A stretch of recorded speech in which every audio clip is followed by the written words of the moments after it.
ಇದ್ದಾರೆ ಅಂತ ಹೇಳ್ತಾ ಇದ್ದಾರೆ.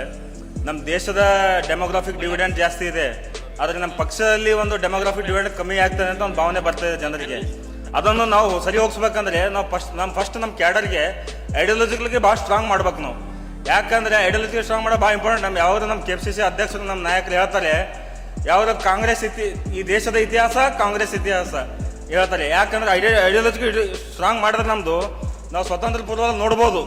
ನಮ್ಮ ಕಾಂಗ್ರೆಸ್ ಪಕ್ಷದ ವತಿಯಿಂದ ಏನು ಸ್ವದೇಶಿ ಚಳುವಳಿ ಆಗ್ಬೋದು, ನಾನ್ ಕೋಪರೇಷನ್ ಮೂವ್ಮೆಂಟ್ ಆಗ್ಬೋದು, ದಾಂಡಿ ಮಾರ್ಚ್ ಇರ್ಬೋದು, ಕ್ವಿಟ್ ಇಂಡಿಯಾ ಮೂವ್ಮೆಂಟ್ ಆಗ್ಬೋದು, ಎಲ್ಲನೂ ಒಂದು ಕಾಂಗ್ರೆಸ್ ಪಕ್ಷದ ಹೋರಾಟ.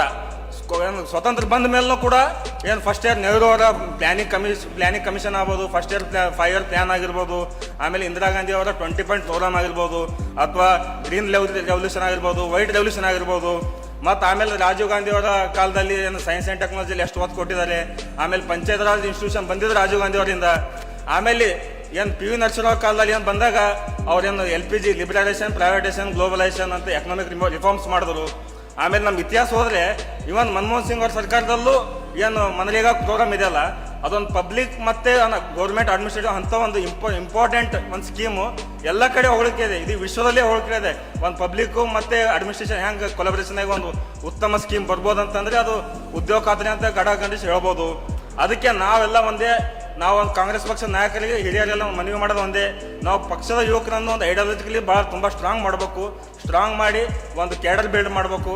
ಅದಕ್ಕೆ ನಮ್ಮ ಏನೋ ಒಂದು ನಾ ಹೇಳ್ಬೋದು, if you want to make a history we should go back to history.